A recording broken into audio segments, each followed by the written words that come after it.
that, can go. But you said something else that really hit hard, because it's very true that, man, I'll dare to say that it was a generation of guitar players. You talk about Vinnie Moore and, guys like Vinnie and Paul, they're like a year or two older than me.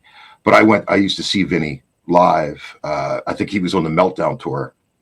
And I have to say, speaking to what you said about these cats going out and playing live, their control live. Vinnie's albums don't do him justice. When I saw him live, it was devastating how unbelievably tight he was, and he was all over. I mean, he wasn't Yngwie out running across the stage and throwing the guitar around, but he wasn't standing still. He was moving, and it was a trio. It was I think it was White Lion's rhythm section with him at the time. Oh no, Joe DeFranco was on drums, so I forget who the bass player was. Wow. And just the three of them in a club, and it was just a bulldozer, like how good it was, just massive, and I think that there was a shift. And again, I agree with you. There's no disparagement here, but there was a point, I think, or a breaking point where guitar players especially kind of got away or didn't have the opportunity to be performing live as much. I'm sure when Vinnie was working on the Mind's Eye album, as a matter of fact, I know this, he was at Cotati in the studio with Tommy Aldridge plugged into his rig, and they were playing like loud, like mic that up. There was no, we're not going direct. This is, so I think it definitely does have an impact on the delivery of a player. And especially after, if you're with Mask of Judas and you come off the road after you've been, I don't know, how long is a typical tour for you? Well, unfortunately, it's not with the tech metal thing. It's limited, be a week or so at a time. It's not unless you're like, one of the big guns like Periphery or somebody doing like months. So it wasn't for long, but we'd be doing lots of that stuff. And then I would also be supplementing and still do weekly gigs. I had residencies playing in show bands and things and playing. Oh, that's cool. So that's kind of the thing. And I think I was just going to say that I remember in Brighton, there's a guitar shop there called Guitar Amp and Keyboard. And Gary Moore used to live locally to that area. And he would come in sometimes. And this is when I was a student I was a student of Scott McGill's at the college at the time. I'd go into the guitar shop and test out, I'd pick up a guitar and dream about it and playing it. Then you'd hear this just louder than the universe, like just the Les Paul for a Marshall, and just ridiculous. Like the everything. There's unapologetic, just pure fierceness to the playing. Gary Moore's thing, I was like, who's that playing? And I was just Gary Moore. He's just trying out a Les Paul, like really casual. And I'm like, whoa, that was cool. And when I heard that, I was like, that to hear that isolated and feel that there. Yeah. And I had the same name drop. I'll pick it up in a minute. But I got to jam with Paul Gilbert, and he had the same thing on stage. His cab, there's one thing being able to play super accurately and lightly, but then there's actually not an aggressive weight, but there is a pick attack to these notes and the synchronization and the confidence that these players have, which I'm going to sound like an old man guitar player, but I think some of the more modern guys and girls don't have. Because they are in these kind of bedroom environments. I'm in a bedroom at the moment with my setup, and it's all very comfortable, but it's not like a stage. Right. But it's all firing off, and you got a horrible. The SM57's not quite where you want it, but you have to go with it because you've only had a 5-minute setup. Right, go. You got a dodgy Marshall in the background. It's kind of cutting out. The gain's not quite where you want it to. So you just deal with it. It's like survival guitar, and I think there's so much to learn there about your own playing. And what's actually usable and sounds good, right? Going off again. No, that's a good point. I play in an AC/DC tribute band, and when I'm just sitting at home and I'm plugged in and I'm going direct through whatever guitar processor I'm doing. And then I go out to a live show and I have to run through the Marshall. It's a completely different feeling. And I don't get to play that Marshall enough to actually know what it does. Just because we don't rehearse all the time, because why? You know, the only way you get tight is gigging, you know? Yeah, man. That's it. Yeah, I have a rehearsal studio because I have the JCM here and I've got the DB Marks and stuff that I use at home. But yeah, when I get into that studio with the Marshall and we dime it, like I'll open it up, and it's like getting behind the wheel of a Mack truck again, you know. Weird. And I remember, I think I was 17. I was playing a club it was a club called the Galaxy in Jersey. It was Cinderella came out of there, a bunch of it was like back in the late 80s where if you got the room, if you were playing the club, there were going to be A&R reps there because they were probably there to see the headliner.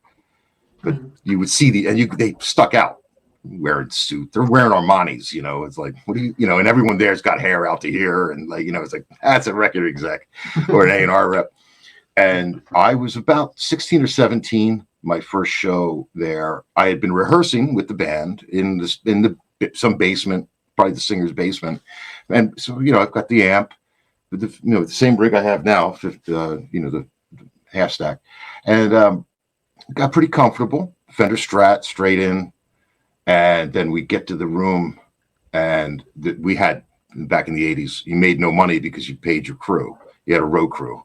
So he comes in, he sets my rig up, and I'm back. I had to be backstage because I wasn't allowed to be in the club. I was too young to even be there.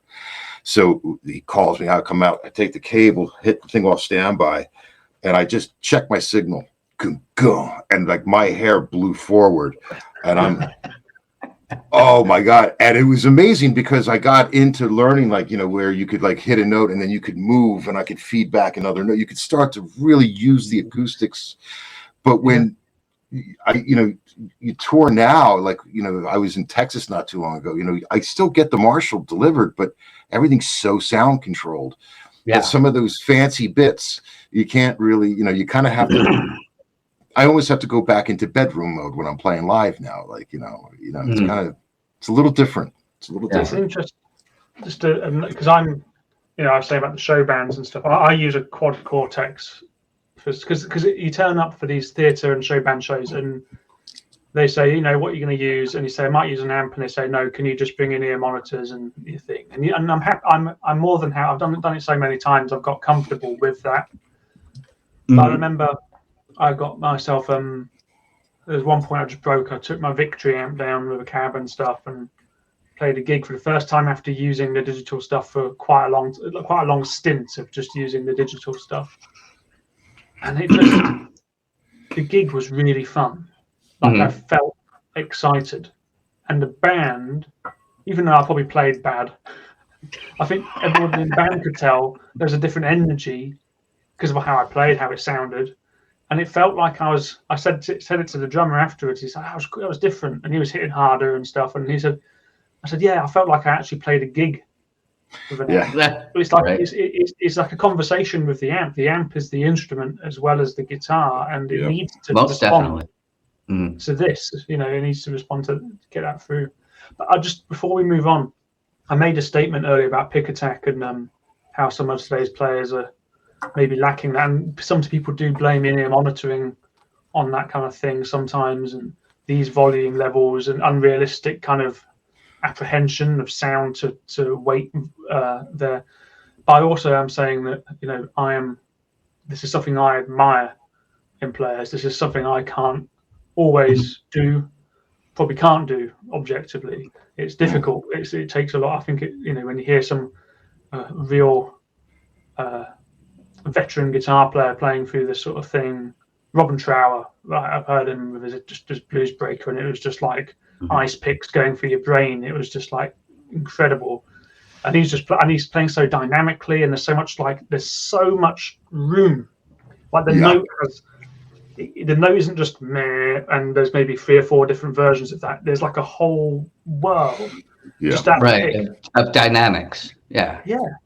And all different shades of breakup, which are so And nice. I think it's only after a lot of experience of playing gigs and stuff like that. Maybe it's just our age is that it is a thing. All right, to be able to actually, when you're not having this exact tone that you want, you just get enough attack in your right hand that you have to emulate what you feel at home playing, and you just say, well, it's not here, but I got to push through it anyway, and it's going to be in your right hand, and you're just going to have to hit that guitar a little bit harder. Brilliant. You know, speaking of the dynamic and the range of the dynamics, we obviously I think we're all still in mourning over Jeff Beck's passing. And I remember the last show I did, I was my band was in we were in a local radio station here. We were their house band. So one of the perks we got was we got to open for Jeff Beck. Oh, wow. And I didn't there was no meeting him or anything, and I never anticipated that. I don't know if I would have played if I had. But after our show, it's somewhat chaotic, right? Because it's get the fuck off the stage. So we're getting our stuff off and everything, and we were a trio. This was not a problem to do. And as we're off to the not off the side, we're actually off getting the van loaded, and all of a sudden, it was an outdoor venue. It's a beautiful venue in Philadelphia. It's very, very nice. It's like an outdoor kind of venue, and over the hill, you hear this note just come across. Clearly, it's Jeff, because no one hit a note like that. And it was chilling. Like my bass player, the guitar tech, we all froze. And we were like, and that was just him just checking the signal. Like, just beautiful crying little tone. And then you add in the space that it was traveling to get to us. And it was just absolutely bone chilling in a most beautiful way. But that was something that Nuno had said once, that he had seen with Jeff Beck, that Jeff Beck would play to the sound. He had the ability to adjust himself to the sound that he was getting, as opposed to going, oh, I've got to, oh, wait a minute, I need more gain, I need more of this. Like, no, this, okay, what can this give me? What can I get? Wow, yeah. So, and it's one of the reasons that I drastically changed my my picking technique from. That's why I started using economy picking, because with economy picking, I didn't need that much gain anymore.